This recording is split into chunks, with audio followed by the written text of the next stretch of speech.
I watched the attack on you when you raised your hand and decided to walk away from the left.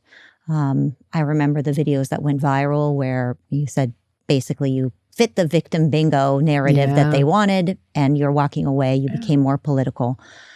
Now that MAHA has been in office for a few months, are you happy with what you're saying? Do you feel that on the medical side, you're getting what you wanted? Okay. Let me start out by giving credit where credit is due. Just a few things off the top, right? You've got reform to SNAP, removing stuff like soda and junk food.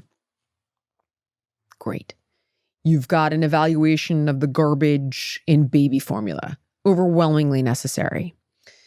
You've got reform on the GRAS rule, which is the generally recognized as safe rule, which is a loophole in the FDA that allows big food to push thousands of chemicals into our food supply that they vouch for personally. No oversight from the government whatsoever through this loophole, right? Oh, you say it's good, it's safe? Okay, I believe you. Perfect. Come on in. Great. You've got the removal of a mandate of the COVID vaccine for kids.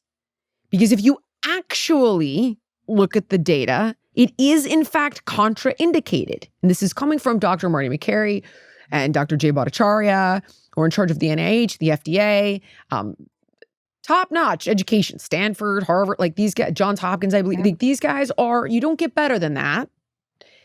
And if you want to question it, and you're like, I don't believe you, kids need COVID, go beyond a Google search, go beyond the ChatGPT, who this morning apparently told me Kennedy never has run HHS. Because I was like, I want to make sure I'm not missing anything. I want to refresh on the things that have been done. So I showed up today and just give you some highlights. So you cannot trust that. You have to go deeper than that. If they haven't removed the COVID shot, you can still get it. Parents can still get it for their kids. It's not harder to get. That's not true.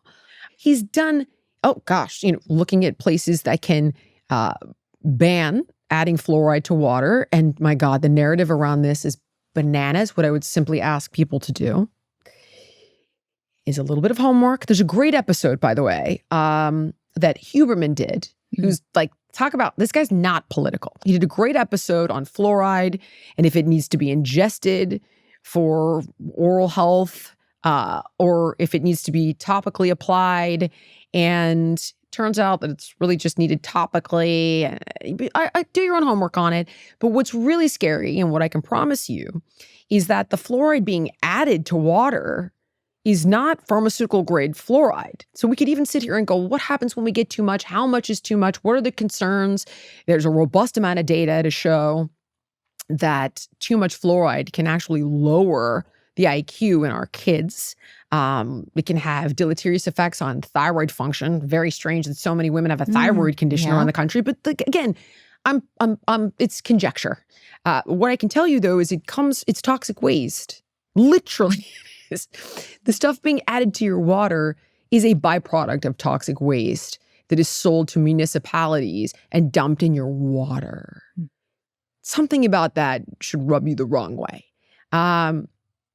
That's something that they're bringing to the forefront. And I think that those are significant things. I also think, much like weight loss, and I'll explain the analogy in a second, when people start eating better, and it's like, I didn't lose enough weight. Okay, but what you're not appreciating is you stopped gaining weight, right?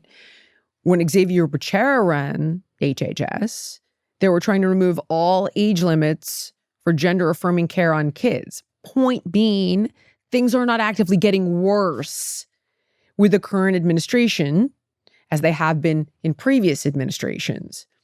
And again, this is where I would signal this kind of selective outrage on the left. He's not a doctor. Xavier Becerra is not a doctor. How many of the former secretaries of HHS were MDs or had an MD or a bachelor's of science? Like, they're lawyers, they're lobbyists. I think one, maybe. I had looked this up previously, and maybe one out of the last, I don't know how many.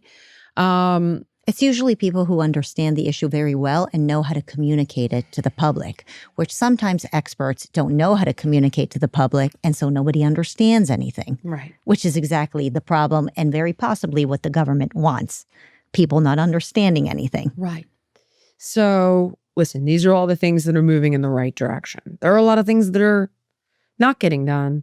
There are a lot of things that will never get done. You know, I'm sorry, but at the end of the day, these guys in Washington all kiss the same ring, dude. They are the uniparty. As you and I are sitting here discussing sex changes for kids, they're all giving immunity to big ag and big chemical for glyphosate. All of them. So these are the things, you know, they're all bought and paid for. They are. I'm not saying Kennedy is, he's not. But it's going to be a Herculean endeavor, given that fact. And it is a fact. And I think we need to appreciate that. Yeah. When you talk about the magnitude of the endeavor and the amount of problems that we have, I think that the MAGA coalition was a coalition with many different priorities.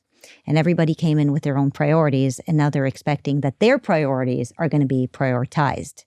And it's not that easy. I'm not sure that you can expect every single one of the secretaries to be able to just run with things. And so I think to the point that you make is that we do need to mitigate expectations, but specifically we need to mitigate the expectations that ultimately what brought me into conservatism, and that is the bigger the government, the smaller the citizen. The idea that anybody in government is going to come and save us is ridiculous.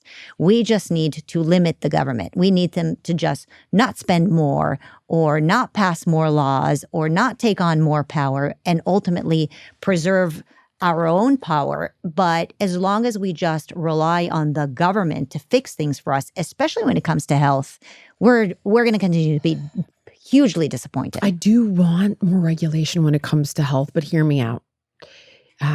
Because they're the problem. And here's what I mean. And I had this conversation with Lee Zeldin at the EPA. I was like, dude, if I get diagnosed with cancer, it's not because I didn't eat salad. And it isn't because I didn't exercise, okay? It's because of the crap in that water. It's because of the chemicals off-gassing from the carpet. It's because of the garbage in this makeup that I'm wearing. It's because of all the things that are out of my control that they allow. And this is where you should not have a generally recognized as safe rule. It should be a that's not food, that's illegal rule. They give an open door. You have a revolving door policy between industry and government. The Kennedy is working to effectively close. But having said that, instead of making the government work for those guys, make it work for us. They don't see it your way. Oh, they see the value in the government big time, and they're using it against us. So I'm simply saying, if the government's going to be involved, get involved for us. Yeah, no, it's anarchy. It's anarchy with a rubber stamp. That's what it is. And then, we see the rubber stamp and we think it's okay, but actually you don't really know what's going on.